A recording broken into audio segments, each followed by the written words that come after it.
আমরা এমন একটি বাংলাদেশ চাই যে বাংলাদেশে আর কোনো ধরনের বৈষম্য থাকবে না। আমরা এমন একটি বাংলাদেশ চাই যে বাংলাদেশে ক্ষমতাসীনরা দুর্বলদের উপর কোনো ধরনের অত্যাচার নিপীড়ন চালাবে না। আমরা এমন একটি বাংলাদেশ চাই যে বাংলাদেশে আমি আমার যোগ্য নেতাকে আমার ভোট দিয়ে নির্বাচিত করতে পারবো, এমন একটি বাংলাদেশ চাই। আমরা এমন একটি সুখী সমৃদ্ধ বাংলাদেশ চাই যে বাংলাদেশে সন্ত্রাস থাকবে না, চাঁদাবাজি থাকবে না, রাহাজানি থাকবে না। আমরা ভাইয়ে ভাইয়ে এলাকায় এলাকায় দেশের মানুষ সবাই মিলেমিশে থাকতে চাই, এরকম একটি বাংলাদেশ চাই। আমরা এমন একটি বাংলাদেশ চাই না যে বাংলাদেশে রাজনৈতিক হানাহানি, কোনাকুনি, জুলুম, নির্যাতন, সন্ত্রাস, এরকম একটি বাংলাদেশ কি চাই? সেই প্রত্যয় আজকে বাংলাদেশের প্রায় অধিকাংশ রাজনৈতিক দল প্রচেষ্টা চালিয়ে যাচ্ছে। আমরা সকল রাজনৈতিক দলের বন্ধুদেরকে বলবো, দেশে অনেক হানাহানি 5ই আগস্টের পূর্বে পরে হয়েছে। এখন আমরা আর কোন ধরনের হানাহানি, আর কোন ধরনের চাঁদাবাজি, ডাকাতি, সন্ত্রাস কি চাই? যদি না চাই, যিনি যার আদর্শ, যার চিন্তা, যার দৃষ্টিভঙ্গি দিয়ে দেশের মানুষকে প্রভাবিত করতে পারবে, দেশের মানুষ যাদের উপর আস্থা এবং বিশ্বাস রাখবে, তাদেরকে দেশের জনগণ যদি বাছাই করে নেয়, কারো আপত্তি থাকার কথা?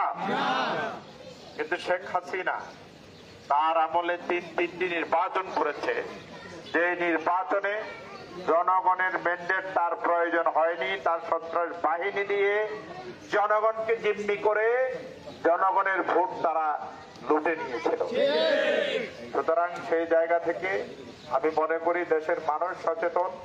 5ই আগস্টের পরে যদি আবার এই ঘটনা ঘটে, আমি প্রভাবশালী, আমি প্রভাব খাটিয়ে দুর্বলদের উপরে জুলুম নির্যাতন চালিয়ে আমার পক্ষে ভোট নিয়ে আসলাম, হ্যাঁ, দিনের ভোট রাইতে মাইরে দিলাম, এই কায়দা কি দেশে চলতে দেওয়া যায়? আমি মনে করি যারা এসব নিয়ে এখন চিন্তা ফিকির করছেন যে প্রার্থীকে এভাবে জিতাবো, এভাবে হারাবো, সেসব না করে আমাদের এবার চিন্তাকে একটু পরিষ্কার করার দরকার আছে না ভাই? আমরা নির্বাচনের পরে সবাই কিন্তু এক জায়গায় মিলেমিশে থাকতে হবে। এই বাড়ির, ওই বাড়ির, সেই বাড়ির, কেন তো কোনাকুনি, কেন এত ধাক্কা রাখছি? আপনার লিডার যদি মজবুত হয়, লিডারকে যদি মানুষ মনে করে যে এই লিডার দিয়ে আমাদের জাতির, দেশের উন্নতি হবে, আপনারা ওই লিডারকে বাছাই করে নেন, কোনো অসুবিধা আছে? আর প্রকৃত লিডার যদি, প্রকৃত নেতা যদি আমরা বাছাই করে নিতে পারি, তাহলে বিগত 50 বছরে এই ফতুল্লায় জলাবদ্ধতার যে সমস্যা, এটা কি নিরসন হয়েছে? আমরা বিশ্বাস করি জামাত ইসলামী যে বক্তব্য দেয়, এই বক্তব্য আমরা রাখার জন্য 100% চেষ্টা অতীত করেছিলাম, এখনো করছি, সামনে করবো ইনশাআল্লাহ। এটা হচ্ছে ফতুল্লার সবচাইতে বড় সমস্যা হচ্ছে জলাবদ্ধতার সমস্যা। প্রায় এখানে 8 থেকে 8.5 লক্ষ মানুষ, বিভিন্ন পরিসংখ্যানে বলা হচ্ছে যে আমরা অতিবৃষ্টি, অনাবৃষ্টিতে জলাবদ্ধতা অবস্থায় থাকি, তাই না ভাইরা আমার? সুতরাং সেই জায়গা থেকে পরিত্রাণের জন্য আমাদের সুনির্দিষ্ট পরিকল্পনা রয়েছে। সেই পরিকল্পনা কি? সুনির্দিষ্ট পরিকল্পনা, এবং এই জলাবদ্ধতা নিরসনের জন্য আমরা এটার যে বাজেট নিরূপণ দরকার, প্রণয়ন দরকার, সেটি করে যথাযথ কর্তৃপক্ষ থেকে আমরা এটি জনতার প্রতি কোনো দয়া নয়, বরং এটি অধিকার হিসেবে আমরা আদায় করে আনবো। 2 নম্বর বিষয় হচ্ছে, এখানে সমস্যা কি, ছোট বড় যে খালগুলো আছে, বড় নালা নর্দমা যেগুলো আছে, এগুলো গভীরভাবে খনন করে টেকসই ভাবে এমন ভাবে করতে হবে যাতে 4 দিন পরে আবার ভেঙে না যায়, তাই না?